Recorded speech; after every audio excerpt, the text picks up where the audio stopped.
Hi, good afternoon, and happy Super Bowl Sunday to everyone. I'm Sandy Shave. I'm the chair of the gardening committee, or the education committee for the North Fulton Master Gardeners. We have Rebecca Pinckney with us today. She is our lavender expert, and will be giving you a class today on lavender. But before we get started, I have a few housekeeping items that I would like to share with you. Good afternoon.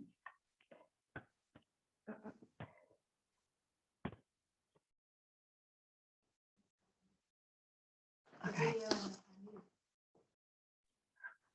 I'm hitting it. You're not supposed to be on yet. You're supposed to go forward. Okay, apologize for the little technical difficulty there. We have a little housekeeping I wanted to do. Be sure to stay muted for the speakers. Keep the background noise down. To ask a question, you can click on the Q&A box at the bottom and type in your question. We'll pause about halfway through, and again at the end to answer all those questions. This class is most appropriate for the Fulton County and surrounding area, plant growing 7 and part of 8. Consult, but if you're outside of that area, please consult with your local county extension office for more precise instructions. We will be posting our presentation, our recording, after the session up to YouTube and Facebook. Just type in North Fulton Master Gardener and you should be able to find our video. And you will receive a link via email that will direct you to each of these recordings. At the end, you'll get a pop-up for a survey. Please fill out the survey. Let us know how well you like the class and any suggestions you have for the future. So who are the Master Gardeners? We're a nonprofit organization. We're all volunteers, and we're here to educate the community. We assist the UGA by providing these free series of classes. We create and maintain demonstration gardens in the North Fulton area. We do children's gardening classes and provide horticultural scholarships. Here's our lineup for our spring series of classes. We've already done one that you can see the recording for on YouTube.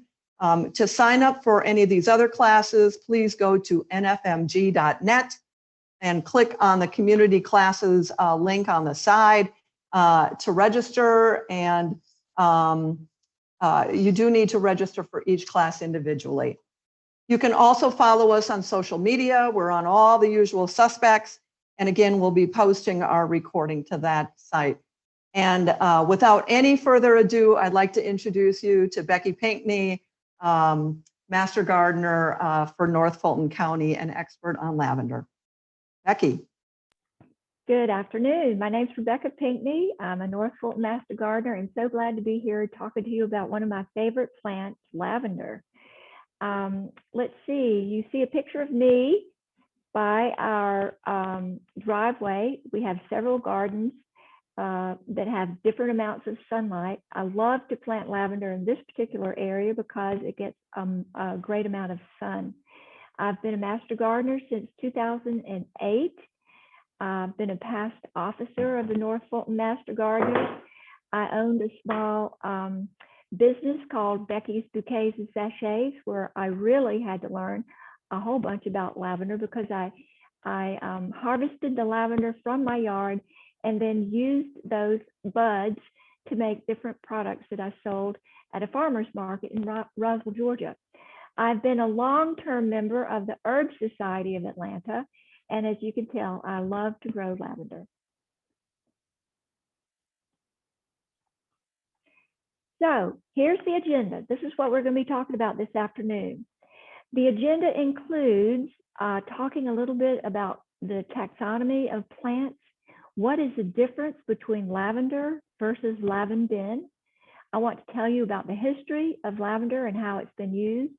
I want to give some suggestions about how to grow lavender in the Atlanta area, and then some varieties that I've used that have been successful, And then I have a list of some lavender farms if you want to visit and buy your products from the lavender farms in Georgia. I have information about that too.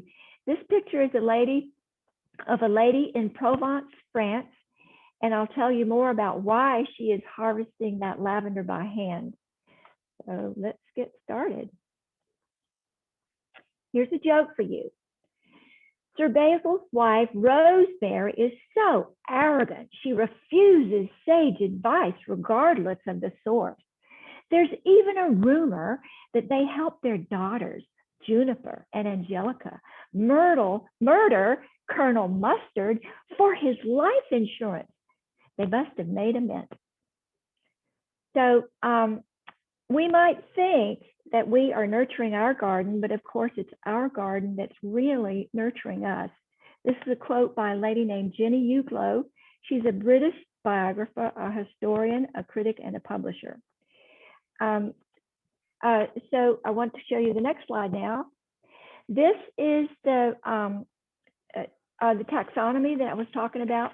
Starts at the top, the life, the domain, the kingdom, the phylum, the class, the order, and then it's the last three categories: family, genus, and species that we'll be concentrating on today. These last three categories indicate where lavender plants are categorized. Lavender and Lavandin are both parts of the Lamiaceae family because they have square stems. Now, the next time you look at a lavender plant, look at the stem. It is truly square. It's interesting to see. Both of these, lavender and Lavandin, are in the genus Lavendula.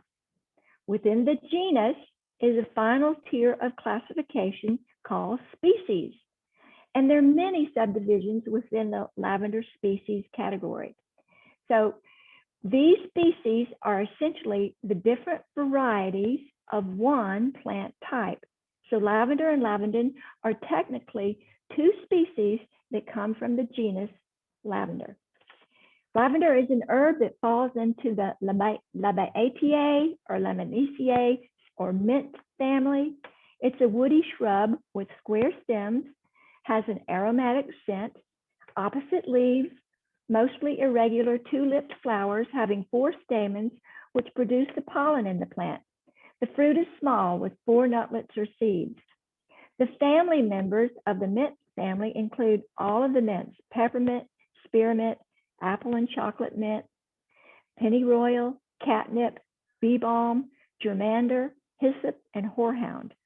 Other herbs in this mint family include the culinary ones, such as oregano, marjoram, basil, sage, rosemary, and thyme. Throughout history, lavender has been used for its aromatic qualities, but there are also several other useful characteristics. It's considered antibacterial, carminative, cosmetic, culinary, expectorant, stimulant, and medical attributes. So let's go on to the next slide. What's the difference between lavender and Lavandin? Going back to the 1500s, the classification of the different lavender plants has become confused. Botanists within each country could not agree on the names of the different plants. Therefore, it was difficult to provide a clear identification guide to the cultivated varieties of lavender. It wasn't until modern science discovered how to trace DNA of plants that the true identity of some lavenders was discovered. The common name for lavender is Lavendula. Lavendula means resembling lavender. These two terms are used interchangeably. And then there's a third term, Lavandin, which adds to the confusion. There are 47 different known species of flowering plants in the mint family of Lamiaceae. Within the 47 different species of lavender, there are more than 450 lavender varieties. Lavender is a native of the Old World and is found from Cape Verde and the Canary Islands in the Atlantic Ocean into Europe and across to northern and eastern Africa, along the Mediterranean Sea, and from Southwest Asia to Southeast India. True lavender is called Lavendula augustifolia, and it includes plants that grow at altitudes of 2,000 feet and higher. It is known as true lavender because it's one of the oldest varieties. And then the lavender hybrids are called Lavandins, and they are grown at a lower altitude. Here's a way to remember how lavender is classified. The hardy English lavender varieties, or Lavendula and augustifolia, can be called true or common lavender. These varieties have a more distinctive floral note, and its oil is found in higher-end cosmetics, perfumes, and for culinary use.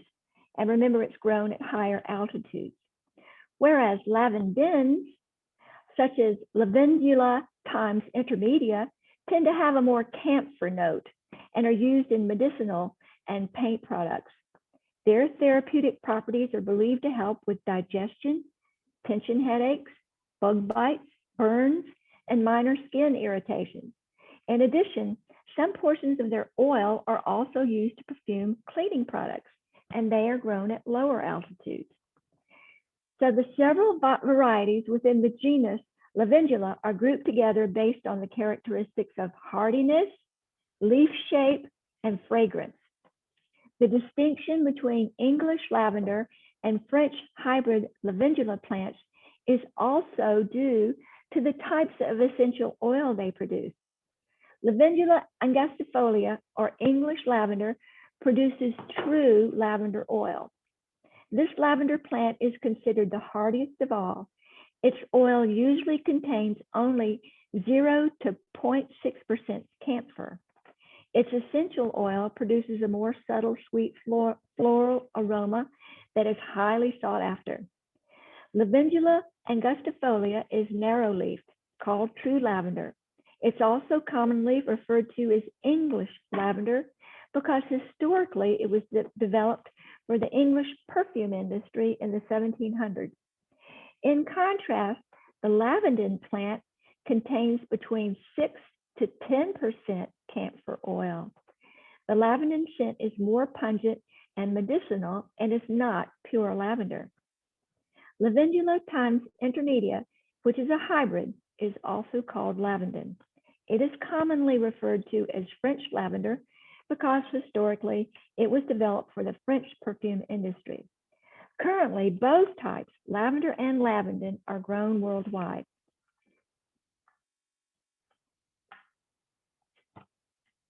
This is a universal picture of what the lavender plant looks like with the parts labeled. These different plant parts are usually found on most lavender plants. The exception to this would be Lavender stochus, which has a bud case that looks like a wheat stalk. So the spike holds the blossom, the calyx is the bud, the corolla names the flower petals, and many buds grouped together make a whorl, and they call the spike part is at the top, and they call the stem the peduncle. For your information, when you're writing out the botanical name of a plant species, first you write the genus, like Lavendula. Then you add the specific epithet, like angustifolia, which refers to narrowleaf. Lavendula angustifolia is the name of English lavender. The next item on our agenda is about the history of the lavender plant. And I've picked out many examples to share with you about how lavender has been used in history, reaching back through the centuries. Here is a picture of the Chinese emperor, Xin Nong. He documented the use of herbal medicine in a textbook named Pharmacopoeia, and it was dated between 3000 and 2730 BC. In this medical book, lavender was prominently listed among the herbs described. Hippocrates was the first of the Greeks to regard medicine as a science. He was born in 460 BC. Hippocrates became a distinguished physician who traveled regularly to foreign countries researching into and practicing medicine. Most of his famous Materia Medica herbal book was derived from the vegetable kingdom and included 400 simple remedies to use to cure different ailments with herbs. Lavender was a prominent herb he described for usage with several illnesses. A Greek writer and a medical doctor named Dioscorides was born in 16 AD. He was the personal physician of Antony and Cleopatra. Cleopatra was well versed in the use of lavender essential oil. Dioscorides wrote his great life's work, an herbal named De Materia Medica, in which he identified and described 600 medicinal plants, including lavender. His book was used throughout the medieval period and for the next 1,500 years. History reveals that Greek and Roman farmers used the more aromatic lavender species in cosmetics and perfumes. Legend has it that the Romans named the purple herb lavender based on the Latin verb lavare, which means to wash, or it may have been derived from the word lavendula, which means livid or bluish. Romans scented their soaps with lavender essential oil. In addition, the Roman soldiers carried lavender oil with them in a pouch to cleanse their wounds suffered in battle. It is thought the medicinal type of lavender used by the Romans was the L. stochus variety, which is used as a disinfectant. The medicinal literature written by Claudius Galen, who lived from 130 AD to 210 AD, became well known. Galen came from Turkey in Asia Minor and was the physician to Marcus Aurelius, a Roman emperor. He produced over 500 books and manuscripts treating diseases using herbs as a base. Both the allopathic and the homeopathic systems of medicine are based on his observations. By the time the monasteries began in the late 3rd century, monks practiced the use of herbal lore in their physics garden. Monks faithfully copied ancient manuscripts and recorded the medicinal effects of various plants. Under an edict of the Holy Roman Empire in 812 AD, monasteries were charged with growing edible herbs, including lavender, also vegetables, flowers, and trees. Lavender was listed as one of the crops at Merton Abbey in England, which became the center of lavender production. In Germany in the 12th century, which was 1101 to 1200, a noblewoman named Hildegard of Bingen noted the oil of lavender was effective as a treatment for head lice and fleas. She was a Christian leader who became a Benedictine abbess. As a highly accomplished book author and a composer of music, it was recorded that she had an encyclopedic knowledge of many subjects.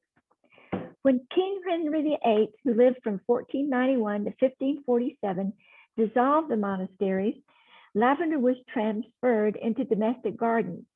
The ladies of the manor used lavender in many ways. It was placed among the linens, sewn into sweet bags to use to freshen the air, mixed with beeswax in furniture polish. Traditionally, the plants grew near the laundry room, where they put clean, wet wash clothes and laid them over the plants to dry while they could absorb the fresh odor of lavender. Lavender was also popular as an insect repellent. Here's Queen Elizabeth I, who lived from 1533 to 1603. She loved lavender. She used a strongly brewed lavender tea to treat her frequent migraine headaches, and she used it as perfume. She encouraged the development of lavender farms throughout her kingdom. A lady named Henrietta Marie, who lived from 1609 to 1669, and who was the wife of King Charles I, introduced cosmetics into the court of England. She used lavender in perfume soaps and potpourris in her washing and bathing water. It is noted she used white lavender flowers from her garden.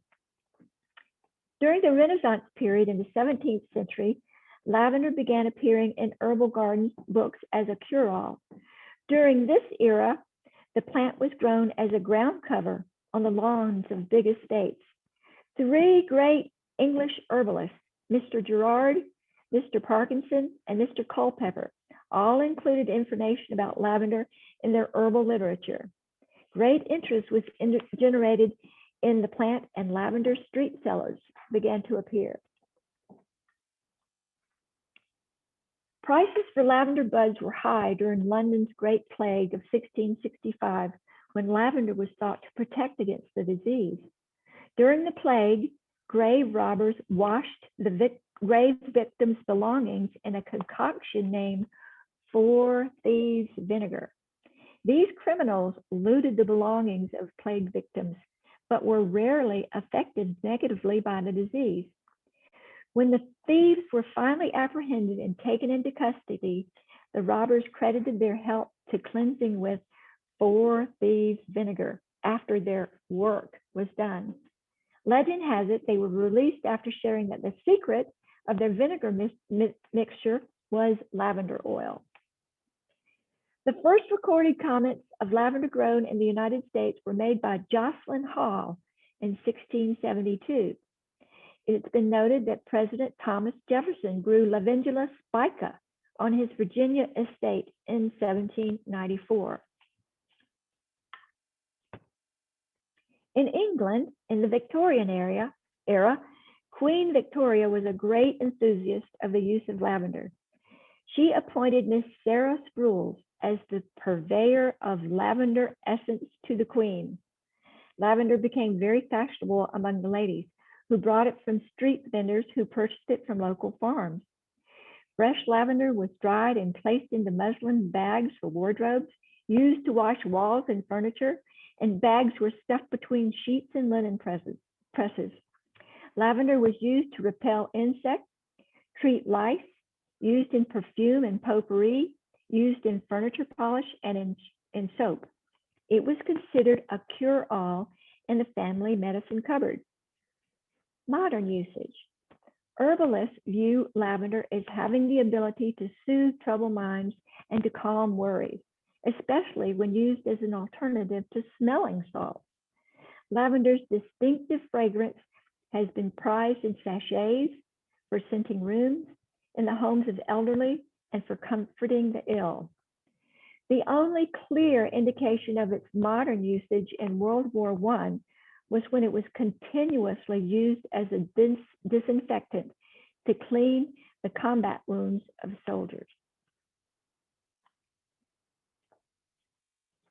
René Gattefossé, one of the founders of modern-day aromatherapy, was a French scientist. He conducted studies which verified the healing and antiseptic qualities of lavender. One day in 1910, he burned his hand badly while working in his lab. Lavender oil was used as a remedy on the injury. The pain stopped and the burn healed quickly without any infection or scarring. He promoted essential lavender oil's healing properties after that. Just prior to World War I, perfumers and the French government saw lavender production as a means of keeping people from leaving the provinces of France. So they cleared out almond orchards and planted lavender farms there instead. Provence, France is currently one of the world's largest lavender producing regions. It specializes in high altitude lavender, which was first brought to the area by the Romans centuries earlier. In 1928, commercial growing of lavender was underway in the Pacific Northwest of the United States. The most common type used there was L. times intermedia. The Herb Society of America was instrumental in bringing lavender seeds from foreign countries to America to help begin our own lavender farms. By the 1950s in Washington State, a company named Wyckoff had been providing lavender oil to customers for 25 years.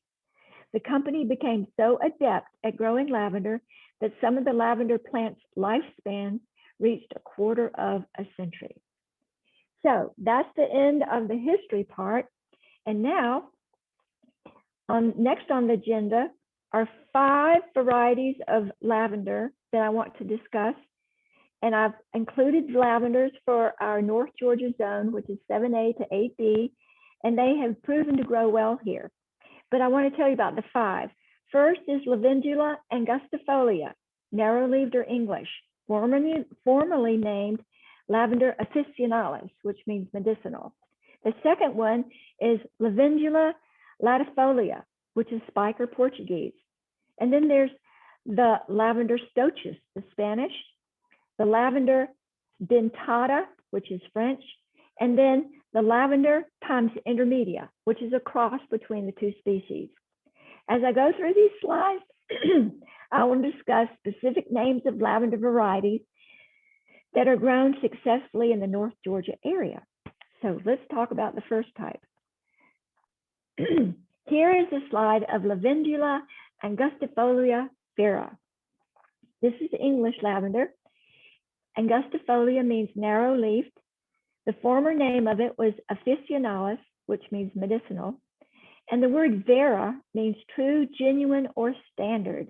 It is used in greatest proportions in commercial essential oil and is mixed in with other oils. And while it grows in sunny, well-drained soils throughout the Mediterranean, the English are adamant that it grows best into peak of aromatic perfection only in England. Although the plant is not authentically English and didn't arrive in the British Isles until the 1300s. This variety is grown in different sizes from 3 to 6 feet tall. The flowers are pinkish purple, produced on tall, slender stems. In Provence, France, Lavendula augustifolia is also grown and is considered a hardy type, for it is grown at high altitudes of 2,000 feet. This type of high altitude plant produces the finest quality oil and the highest ester count, which is largely due to the fact that the flowering tops of the plants cannot be harvested by machine. They're only able to be harvested by hand. In North Georgia, zones 7B to 8A, the following Lavendula augustifolia varieties are commonly grown. They are Folgate, Hidcote, Munstead, Royal Velvet, and Vera. Here's the next one. This is Lavender spica.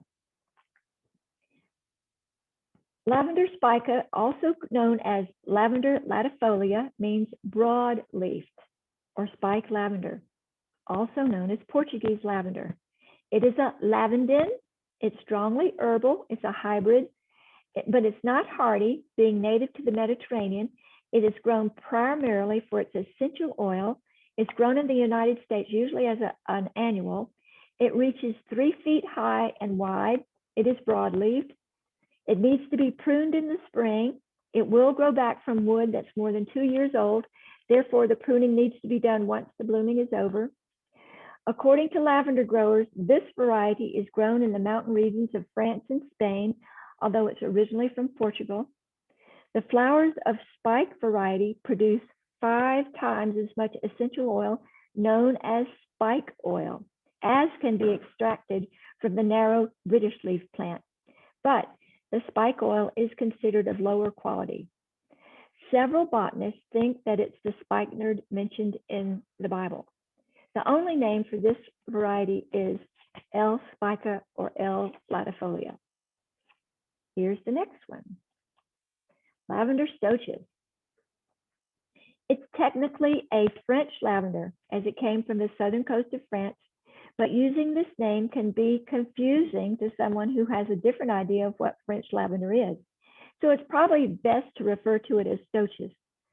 It's an attractive small shrub with dark violet flowers and the distinctive butterfly petals at the top of the plant and narrow leaves. Because it is a wild inhabitant of coastal areas and abundant on some islands, it may have been the original lavender used by the Romans as perfume in their baths. This species is plentiful and free in Spain and Portugal. It was used to scent churches on special holidays. Herbal purists say the aroma is more like rosemary than the usual classical lavender odor. So this plant has a high ketone content, making it particularly pungent. With little therapeutic properties, it has the highest camphor content. Its oil has been used in medicinal products, in laundry detergents, and in paints. In the country of Australia, it's considered a noxious weed. However, This variety grows very well in the Atlanta, Georgia area. And two varieties that I've had success with are Otto Quast and Silver Anouk. Okay, let's go on to the next slide. This is the fourth variety, El Dentata. El Dentata is native to the Mediterranean, the Atlantic Islands, and the Arabian Peninsula. It grows 2 feet tall and wide. It has a toothed leaf that makes it distinctive. It was one time grouped with Stochus, but it's a separate variety because of its unique notched leaves. It is strongly aromatic with typical lavender fragrance. It's known by the common name French lavender. It's grown as an ornamental plant for its essential oil, which is used in perfume. It has medicinal qualities and has been used to remedy stomach aches. It's commonly grown in the United States as an annual. The names in this variety are Monet, Allwood, and Plowman's View. Lavender dentata, Monet, Allwood, and Plowman's Blue. Let's go on to the fifth category. This one is called Lavendula times intermedia, and it's a hybrid. They're crossed between two species, Lavendula angustifolia, narrowleaf, and Lavendula latifolia, broadleaf. It's commonly called a hybrid Lavandin. These varieties are less hardy than the Lavendula angustifolia, but it tends to grow larger and produce more flower spikes than other lavenders. Their flowering season begins in May and may have several subsequent blooming periods into early fall in the North Georgia, Atlanta area. One variety in this group has been bred to withstand the heat and humidity of the Atlanta area, and the name of it is Phenomenal. It was discovered in Pennsylvania in 2013, and although it came from a northern state, it has been field tested across the southern United States. Other varieties in this group that I've had success growing are Abrilii, Fred Bounton, Provence, Grosso, and one named Super.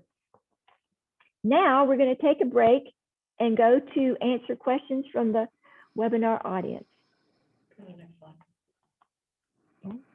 All righty. There are several questions around pruning lavender and also soil requirements.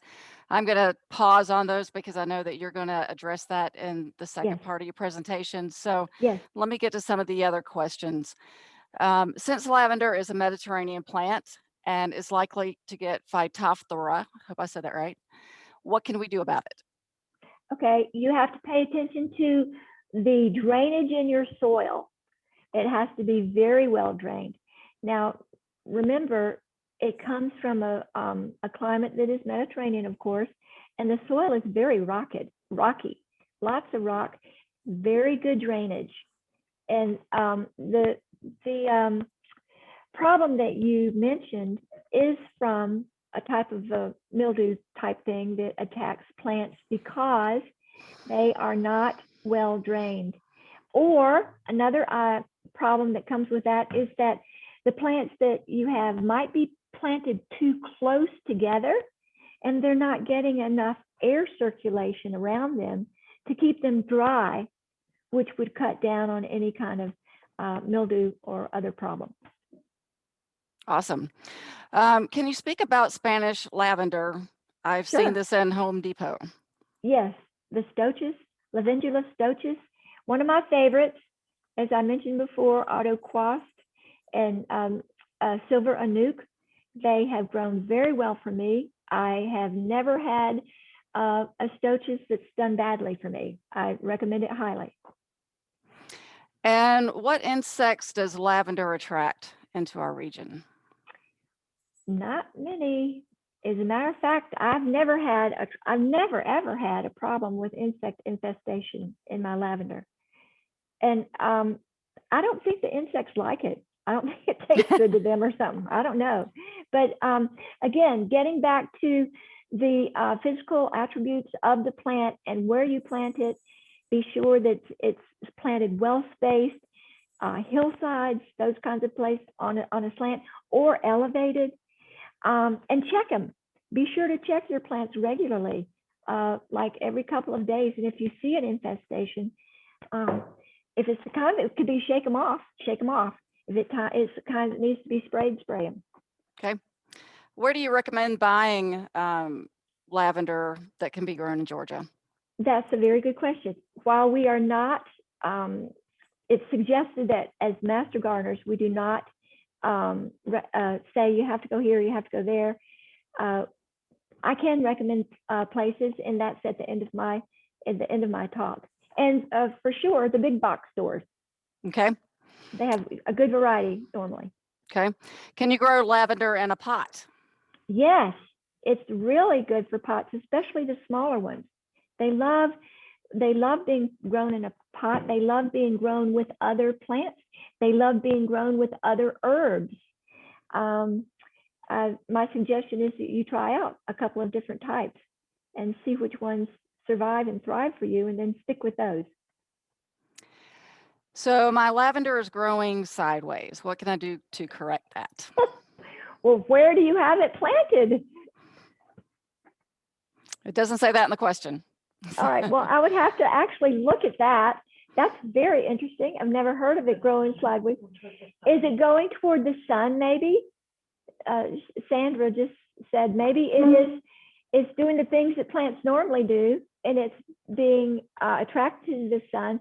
If you have it indoors right now, and a lot of people do because of the cold weather, and it's in a pot, I would suggest that you turn it around or turn it a quarter of a pot every couple of days and see if that doesn't help it straighten back up.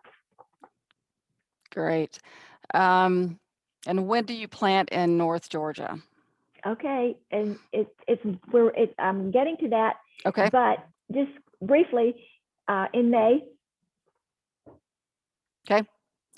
I think that's most of the questions that you're not going to get to later. Okay. And I'll keep up with them and see if there are any more later. Okay, very good. Alrighty. Okay, let me show you the next slide now. So here's an answer to a lot of your questions. In Atlanta, with our hot, humid climate, several varieties grow better than others. The ones mentioned previously have lasted for several years in my garden. Fortunately, the chances of growing a healthy plant are more likely if you pay attention to several factors. The plants need to be planted in generous amounts of sunlight, have good drainage, given wide air circulation, given selective pruning, and given minimal fertilizing. Plus, be sure to purchase plants that have proven to be suited to our hot and humid Georgia weather. There are many varieties that are not suited for Atlanta. However, they can still be considered for your garden if you decide to use them as annuals, not as perennials. As annuals, they would probably have to be replaced yearly. But there are all kinds of different varieties: pink, white, every shade of purple to blue, and you will find many different types that'll fit with your color garden scheme. Again, you need to be able to obtain your plants from reputable growers. So here's the cycle. Young plants could be added to a flower garden or vegetable garden in the early spring and throughout the summer and into the fall in Atlanta. However, my personal preference is to place new baby plants into the ground in the fall so they have a chance of putting down strong roots. After coming out of dormancy in the spring, they'll be more well established and have a stronger root system. Again, plant them in locations with a great deal of sun, at least 6 to 8 hours, at best 8 hours. Plant them far enough apart to allow for air circulation and to anticipate how big and how wide they'll get. These plants thrive when planted on slopes or hillsides, because that, of course, is a well-drained setting.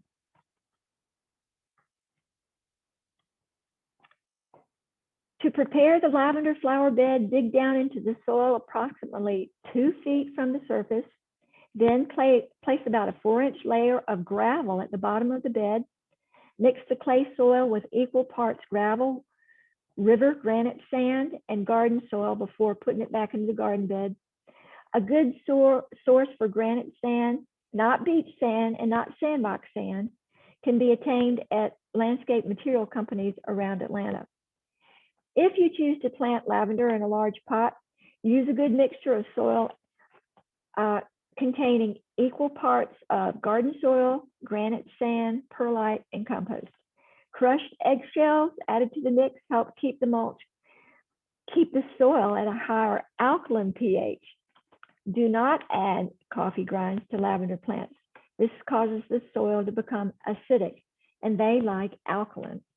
Their soil needs to have a pH of 6.5 to 7.5. Our Georgia clay can be sweetened with a handful of lime added to it easily, which will help level the pH factor. And I wanted to show you this. This is a soil sample bag. For a nominal fee, the University of Georgia will test a soil sample that you mail to them. The results of this test will be mailed back to you, and in it will be instructions for how to amend the soil in your garden to make it favorable for growing lavender plants. Raising or lowering the pH in your garden soil can be a slow process that takes several months to accomplish. Check with your county extension office, and ours is located at 7741 Roswell Road, room 248 in Sandy Springs. And they have a big supply of these sample bags. Their office number is 404-613-7670. And the office is set up to receive soil sample bags through a contactless pickup method. So after the plants are in the ground, they need to be watered sparingly once a week or so until they're established. Mature plants can be watered once or twice a week until the buds form on the stalk, and then after they begin blooming every 2 to 3 weeks. Lavender is an herb. It does not thrive on a lot of fertilizer. Too much fertilizer results in an overabundance of leaves and not enough buds. So just a small amount of fertilizer, 1 tablespoon added to the soil around the base when first planted, 10-10-10 works well. You can also mulch the plants around the base. Good mulch includes small crushed rock, nut shells, tree bark nuggets, and oyster shells. Let's move on. Okay, after new plants are planted in the ground, the usual growth pattern is like this. The plants shoot up long stems, then buds form on the ends of the stems, and finally flowers appear at the top of the bud cases. When the flower buds are opened down at least 1/3 of the plant, the next step is to harvest the buds and flowers. Harvesting the buds in the early morning before noontime ensures the fragrance of the flowers and the buds will be gathered at their peak.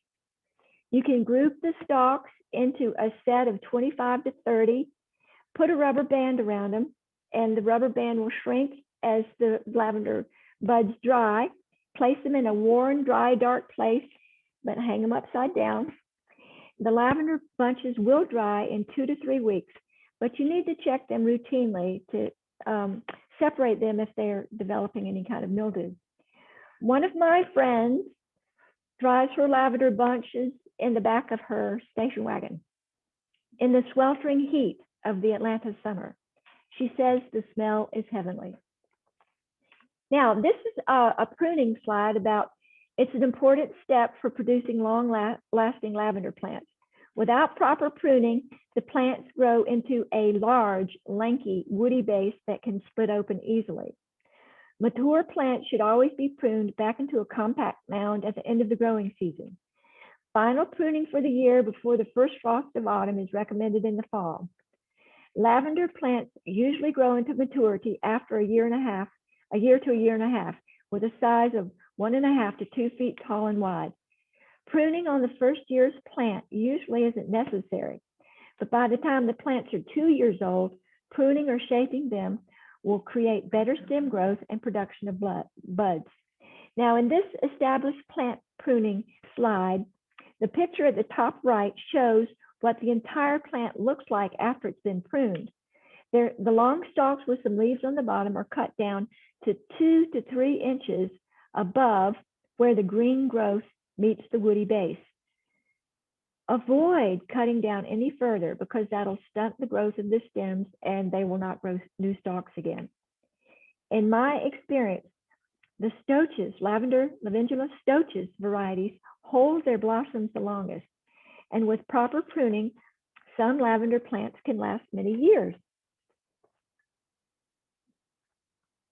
So here are some of the lavender plants in my yard. And I just went out and took a quick picture of them to show you what's going on in my yard right now. In my own personal garden, these lavender plants have lived a long time.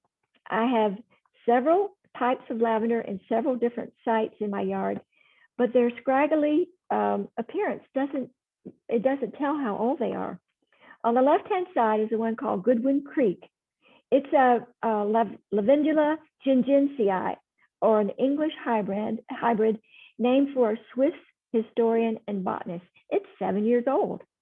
The photo in the middle shows Phenomenal, a Lavendula times intermedia, which is a French hybrid. It's 3 years old.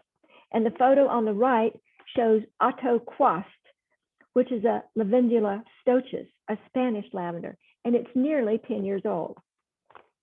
Going back to the Phenomenal, it was hybridized and introduced to the southern part of the United States in 2013. It's a great plant that withstands the hot, humid climate of the lower South and thrives well in our Atlanta area. It's been field tested across the southern states from Texas to Georgia. Again, the varieties I recommend because I had success with are Abrilii, Fred Boughton, Goodwin Creek, Otto Quast, and Phenomenal. The longest blooming varieties I have observed are Fred Boughton and Otto Quast. So, in summary, growing lavender in North Fulton, Georgia can be a challenge, but it can also be done very successfully when you know which species do best, the soil type, and the weather conditions best suited for optimum growth. To find lavender plants for sale in Georgia, you can purchase them at a big box store, at commercial nurseries, and there are several commercial lavender farms, including Red Oak Lavender Farm in Dahlonega. Another is Lavender Land Farm in Cleveland. Recently, I had the opportunity of conducting a phone booth with Miss Susan Lamb at Lavender Land Farm in Cleveland, and she was mentored by the people that own the Red Oak Lavender Farm. She has many years growing lavender, and she recommends ones called Fat Spike, Grosso, Provence, Munstead, Hidcote, Phenomenal, Sensational, and a new type called Bridget Chloe. Both these ladies are members of the United States Lavender Growers Association, known as USLGA, with Susan Lamb being the Regional 10 Coordinator. They can be reached at www.uslavender.org. Ms. Lamb mentioned to me that there are several new lavender farms in production in or near North Georgia, including in Cartersville, and Suches, Georgia, and Ranger, Georgia, and in Savannah. She recommended looking up these farms on the USLGA website for further information. So here's another one, White Hills Lavender and Herb Farm outside of Augusta. Mrs. Lamb mentioned to me that this is a dormant period for the lavender, and to call ahead before you go, and they'll be more than happy to talk to you about lavender and lavender production, but do call because a lot of times they can only see you individually. Let's see. Let's go to this next slide. Okay. My husband Fred and I had the opportunity to go to the northwest part of the United States in 2011. And I was already growing lavender by then and got the chance to go to this beautiful Purple Haze lavender farm, stepped out of the car and was enveloped in the odor of lavender. And it was a lot of fun to see their farm, walked around it a little bit, bought some things in their craft market. They grow many types of lavender that do not grow well in Atlanta, but they are also known as the lavender capital of the United States because lavender does grow so very well there. It's just a perfect climate and perfect soil for growing lavender. Again, here's some stuff that I have made using lavender. In 2008, the former county extension officer, Louise Estabrook, asked for volunteers to begin a new farmers market in Roswell. I volunteered to sell flowers from my garden and any crafts I could make. So I learned to craft many items, including lavender wands, lavender dolls, lavender tea, lavender potpourri, and other items. And I sold them in my business from 2008 to 2016. And during the process, I learned a great deal about lavender. So we're getting near the end. Here we go. Here's a plug for growing lavender. And it's been grown since the 1500s. I judge that the flowers of lavender quilted in a cap and daily worn are good for all diseases of the head that come of a cold cause, and that they comfort the brain very well. So if you want a comfortable brain, smell lavender. And that we need to go to more questions if there are any. Oh yes, I did want to tell you about some items that you get through the University of Georgia. There's a great booklet that you can download. You go to their website and you can download this Herbs in Southern Gardens. It's booklet D1170. It talks about lavender and many other types of herbs. And this is just more information about the sources that I use for this talk today. And I'll go on to the next page now. I had a lot of fun researching this, and I hope you learned something in the process. So we've talked about the taxonomy, lavender versus Lavandin, what's the difference, lavender history, how to grow lavender in the Atlanta area and suggested varieties, and lavender farms in Georgia. If there are any other questions, please ask them now. Lots and lots and lots of questions. So here we go. Oh my goodness, okay. Here we go. All right. How tall does lavender get, and about how far should we space them out? Okay, it depends on the variety. If you noticed, I went through 5 categories, and they grow anywhere from 3 feet to 6 feet. When you go into a big box store or a nursery or whatever, be sure to read all of the information that they have about that particular plant, because you can get the miniature type that are just perfect for growing in pots, all the way up to ones that are 6 feet tall. So just be sure to check out, as you buy it, what's on the label. Okay, so if you have older plants that have never been pruned, is it too late to prune them now? Very good question. It's never too late to prune. However, I do suggest that you go back and study that slide very closely about not pruning it down too far, leaving enough of the plant at the bottom so that it will rejuvenate it. You can, oh, I forgot to tell you, some of my plants have lasted for 10 years. I didn't know about pruning at the beginning. And so some of mine got very big and gangly looking. So if yours are older plants and they're not gangly looking and you want the nice little mound, go back and do that. It's okay. Okay, can you repeat the 4 things to put in a pot when you're growing lavender in a pot? Sure. You need to put garden soil. You need to put river sand, that's gritty sand, not clay box sand and not beach sand. You need to put just the tiniest bit of compost, and then pine bark mulch is what I use. Okay. Can lavender be grown in a strawberry pot with other herbs? Yes, I've seen that done, especially with the smaller varieties. It's very, very handsome that way. Okay. So there's several questions around growing from seed. First of all, do you prefer growing from seed or seedlings? And can you give some advice on how to grow from seed and do it successfully?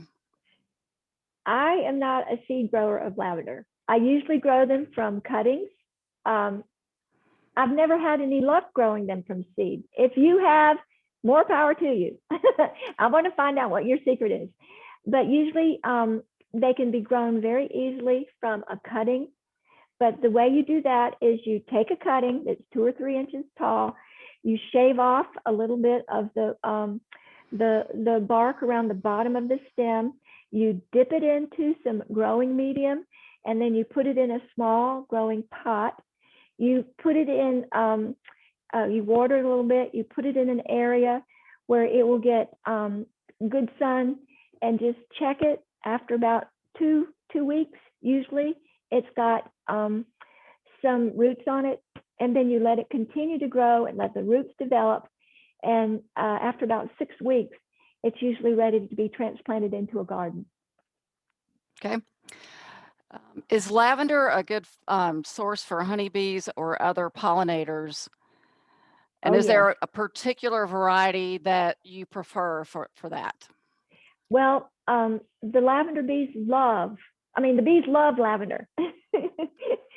Bees are very fond of lavender, and it doesn't matter what variety you have. They go across the board to the Stochas type and the lavender times intermedia. They love them all. Okay. Does lavender multiply? I have heard that it does. Mine have never. I guess it's because I harvest mine so much that I don't give the seeds a chance to fall to the ground, but I have heard that it does do that. I just haven't experienced it myself. Okay. Are there species that are best grown in Atlanta which have the best use for culinary purposes, perfumes, medicinal? And can you recommend the best variety to infuse into honey? Ooh, that sounds like great. Well, the ones that I would recommend are the lavender times intermedia. And there's so many different ones in that particular variety. And somebody taught me at the very beginning when I was learning that if you take off one of the buds of a lavender plant, put it in your mouth and taste it, if you like it, it's going to go well in food. But the intermediates are often used in food. And as far as flavoring honey with the lavender, I'm sure it's been done. I just haven't done it, so I can't really speak to that, but I'm sure it's been done. Okay. I have 4 lavender plants on my front porch, and I would like to add more as I have the space. Is it okay to grow different lavender types close together? And I'm going to add in another question. What other types of plants grow well with and around lavender? Okay, well, you have a wonderful variety of things to choose from. Lavender is an herb, and all of the culinary herbs that I mentioned earlier, oregano, marjoram, thyme, rosemary, all of those do very well. Parsley does very well with lavender. Parsley looks real pretty with lavender. There are just an innumerable varieties to grow with lavender itself. Are deer and rabbits or other pests attracted to lavender? Do they like to eat lavender, or does it repel them? The deer have been a real problem in my yard for the first time ever, and we've lived there over 25 years. I have not noticed them getting into the lavender at all. A lot of other things they have nibbled on all winter long, but I think that it's just not very tasty, and so they've gone after my my parsley like crazy, because who doesn't like parsley? And so in my experience, no, that rabbits and deer are not attracted to lavender, and I think it's because it's just so pungent. What's the best time of year to prune lavender? Is it Is it now when it's dormant? Is it in the spring? Is there an optimal time to prune it back? Okay, well, if it's a young plant, give it at least a year and a half to 2 years before you prune it. And then after it has grown its beautiful long stems of lavender, so if you plant it in May, you'll get beautiful lavender stems by mid to late June. And then if you want to start pruning it then, that's a good time. If you prune it then, oftentimes you'll get a second flourish of blossoms. You can prune that. And then sometimes, if you're really lucky, you'll get a much sparser, but a third blooming. And that can go right up into September and October. Perfect. Can lavender be grown inside? Yes, it can be. It has to have a lot of sun though. And if you are starting out a small lavender plant and you want to overwinter it inside, just keep it in a real sunny window.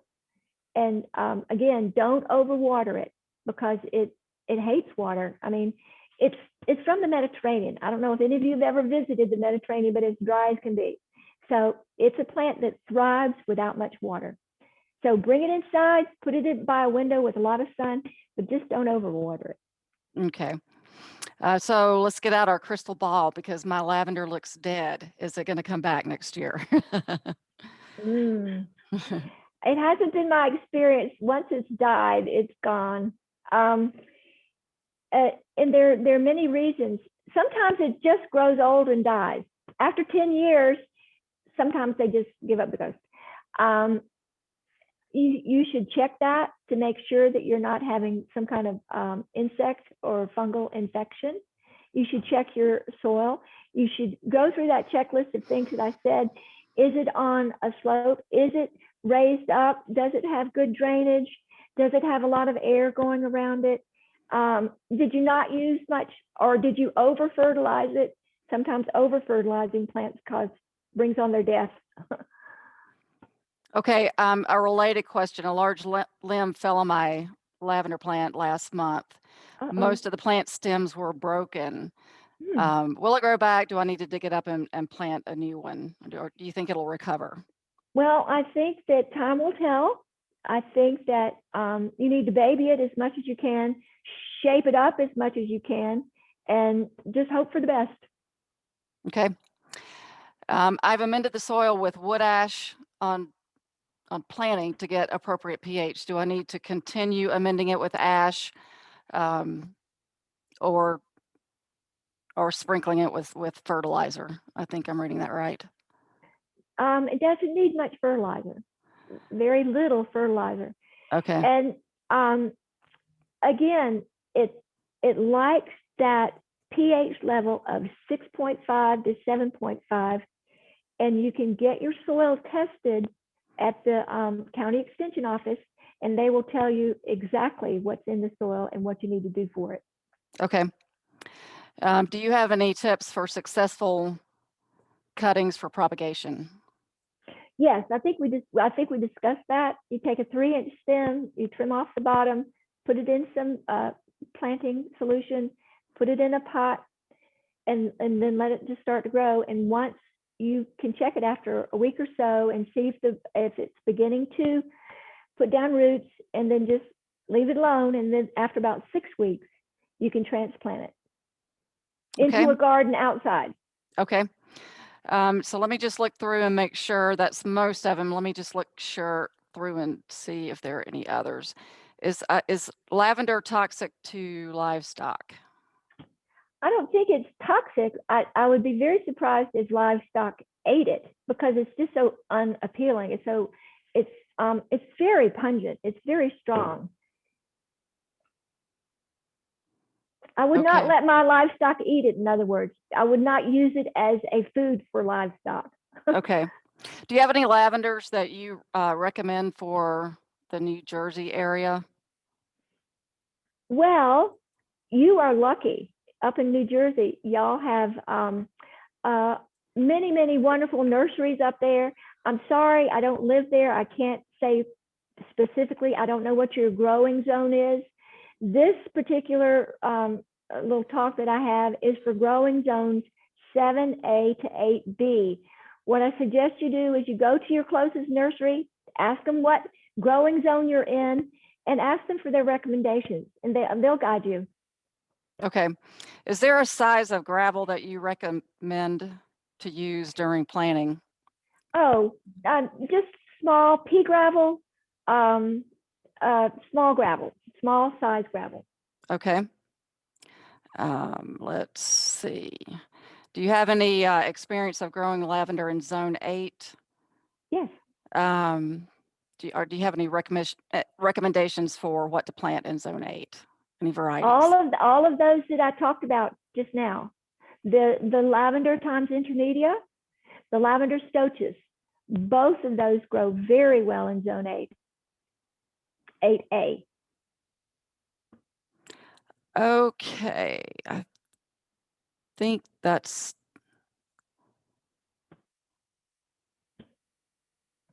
when planting in the ground, or what other herbs or plants, we addressed that to plant next to it.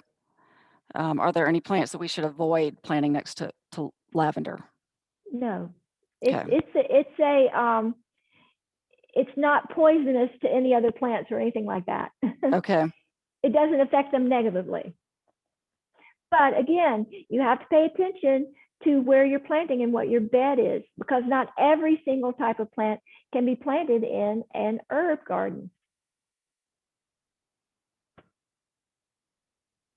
Okay, I think this is probably the last one. Besides drying lavender, how else can you use lavender, and how do you extract the oil? Well, there are articles on the internet about that. I tried extracting oil a couple of times, and what I found was you need tremendous quantity of buds to be able to get the tiniest amount of oil extracted from it. And so it makes me appreciate why it costs so much. But I don't have very much advice on that, except to say that if you're trying to extract oil from I don't know, 4 or 5 quarts, don't expect more than a couple of 4 tablespoons. And what I did was I actually put it in a great big pot on my stove, and the pot held about 16 quarts, and then put the lavender into it and just let it boil. And then as it boiled, the lavender oil floated to the top, and I just skimmed it off. But I'm telling you, it was a lot of work for just a very small amount. So, but probably easier to go to the store. You can go to the store, right? Yeah. And of course, the manufacturers of this have those great big vats, and they do it by steam, and they have the curly Q things that come off the top, and they are able to extract the steam and then condense it and get the oil out of it. But it's all very sophisticated. Okay, just a couple more questions Sure. around cuttings. For lavender cuttings, do you do it in the winter or the spring? And do you need root hormone powder? Yes, root hormone powder is fine, and you can do it in the spring or in the winter. If you start it in the fall, you're going to get a much stronger plant. If you start it in the spring, you won't be able to plant it till mid to late summer, because the plants that's their growing cycle. They won't grow any faster than that. Okay. I have a border of Spanish lavender that is 10 years old and has a lot of woody stems showing. What happens if you cut into the woody stems? It still has many leaves and blooms. So I guess the question is it okay to cut into the woody part? No, don't cut into the woody part. Go back and look at that slide. Try to leave at least, I think it's 2 to 4 inches above the woody stem. Otherwise, if you cut it down too closely, it'll cause the stem not to produce anymore. Okay. Are there any earlier blooming varieties? Earlier blooming than what, May? I would say probably, yeah. Yeah. It's not clarified in here. No, not that I know of in my experience. There may be, but again, my experience is rather limited. You know, when you look at the big picture of lavender growing, I've had a lot of success, fortunately, with the ones that I have used. But my harvesting of the lavender that I've grown usually is midsummer into the fall. So I don't have experience harvesting any lavender that is grown to the point of harvest earlier than midsummer into fall. Okay. Do I need to do anything after planting to make sure the pH stays high? And this is related to the question around putting ash down. Okay. The best thing that you're going to be able to do is to have your soil checked out with the county extension office. And then they will send you back a detailed information chart that says where your soil actually is on the pH factor level. And earlier I mentioned that sometimes it takes a couple of months for a soil to get to the optimal point where growing lavender is best. And you may have to do more than one soil sample. You may have to do 3, you may have to only do 1. But whatever you do, just get it tested. And then that takes the question out of, well, how much do I add or how much do I leave off? Okay. Let's see. How do I find a lavender with lacy looking leaves? Oh, the dentata? I think that you should ask at those different lavender farms. I did not hear Ms. Lamb mention anything about dentata. And in my research, I didn't find anything about it being grown except as an annual, but I did not find any sources for that either. So you can help us. If you find the source, let us all know. Okay. They were coming in pretty fast and furiously, but they've slowed down. So I believe I've gotten to all of the questions. Great.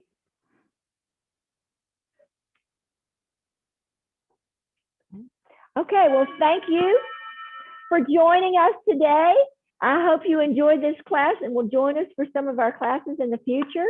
The next class is going to be on February 10th, 2021, and it's called Right Tree, Right Place. And we'll see you next time.